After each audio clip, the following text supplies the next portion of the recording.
बर'आ बै नङामोन नामा गार'मोन नामा थांनाय 5 बोसोरावबो प्रमद बर'आ जेबो मावहाखायाखै बेहाथ' जिर'खा जेबो गैखाया बर'आ बै नङामोन नामा गार'मोन नामा जाम्बा जादों बर' लानाय समाव ज' लाफाबा मा जाखो फुंनि 10टायाव जोंना बड'लेण्ड टेरिटरियेल काउन्सिलनि बिटिसिनि एसेम्बलि सानसेनि हाबाफारि लानानै जादोंमोन बे एसेम्बलियाव जोङो सिरियास जोंनि स्पेशल सेसन जितु जादों बेनि सिरियास माबाया जाहैबाय जोंना एडुकेशन बिल लाबोनाय बे एडुकेशन बिलखौ जोङो बहुत बोसोरनिफ्रायनो सेस्था खालामबोदोंमोन जों हायाखै थांनाय बिपिएफ सरकारनि दिनावबो जोङो 15 बोसोराव जोङो सेस्था खालामदोंमोन हायाखै जाफुंसाराखैमोन किन्तु थांनाय 5 बोसोरावबो प्रमद बर'आ जेबो मावहाखायाखै बेहाथ' जिर'खा जेबो गैखाया एबार जोङो बिपिएफ हान्जाया गोदान सरकार दानाय लोगो लोगो आसाम सरकारजों जों खोब सिरियास बे इस्युखौ लानानै रायलायदों सिएमआ जोंनो बिथोन होदों जे नोंथांमोना मोजां मोनसे नोंसोर बोरै लुबैयो बेबायदि मोनसे आयेन बानायनानै पास खालामनानै लाबो जों बेखौनो अके खालामगोन होननानै बुंदों बे हिसाबै जोङो दिनै जोंनि गेजेराव रायलाय होनलाय बे बिलखौ जोङो बोरै इन्ट्रडिउस खालामनो बोरै लांनो सात्र सात्रनि बा मास्टारफोरनि समस्या बा जिखिनि जाया एलपि स्कुलनिफ्राय आरम्भ खालामना up to 12 higher secondary junior college 12सिम बेहाय बिराद समस्या दंमोन प्रभिन्सियेलाइज जायैयाव दा बियो दिनै जोङो खालामनो हाबाय जोबोद गोजोननाय मोन्दों आरो जोङो बेखायनो बिटिसि सरकारनि जानानै बा बिटिसिनि रायजो जानानै सिएम बिथांखौ जोङो कंग्रेसुलेसन हरदों धन्यबाद हरदों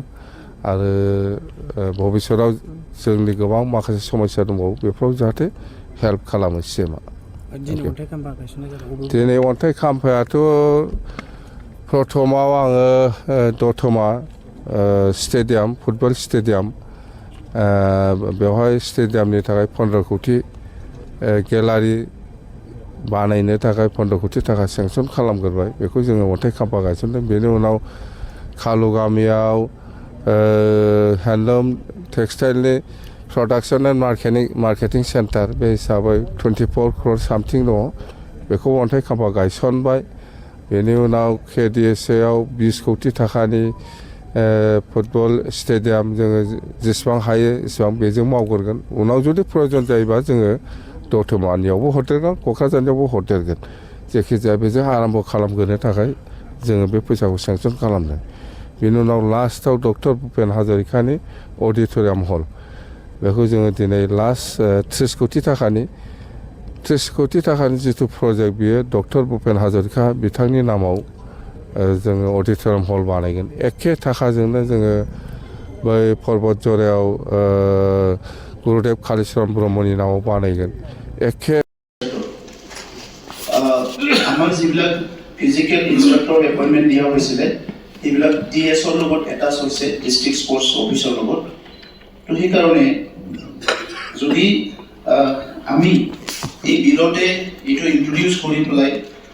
ফিজিকেল ইনষ্ট্ৰাক্টৰৰ কাৰণে এটা ষ্টাফৰ কাৰণে এটা ৰাখি থ'ব পৰা যায় এইটো ভাল হ'ব বাকীখিনি ষ্টেট গভৰ্ণমেণ্টে যিহেতু এই বিষয়টো বহুত বছৰ ডিলে কৰিছে বহুত সময় বহুত এপ্ৰ'চ কৰা হৈছে গতিকে বৰ্তমানৰ মুখ্যমন্ত্ৰী যিহেতু এই বিষয়ত খুব চেঞ্চিটিভ হয় তেখেতে বিচাৰে তো এই কাৰণে মই আমাৰ অপজিশ্যন চৰকাৰৰ পূৰ্ণ সমৰ্থন দিম এই বিলত লিপিবদ্ধ হোৱা গোটেই বিষয়খিনি যাতে হৈ উঠে ধন্যবাদ আৰু কাৰোবাৰ যদি কিবা ক'বলগীয়া আছে পূৰ্ণ সমৰ্থন জনাইছোঁ আৰু আন্তঃৰাষ্ট্ৰীয় ধন্যবাদ জনাইছোঁ কমিটি গঠনৰ মাজেৰে তেখেতে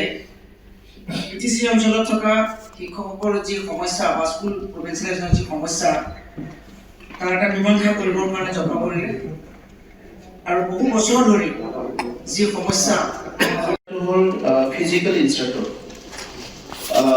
আমাৰ যিবিলাক ফিজিকেল ইনষ্ট্ৰাক্টৰ এপইণ্টমেণ্ট দিয়া হৈছিলে সেইবিলাক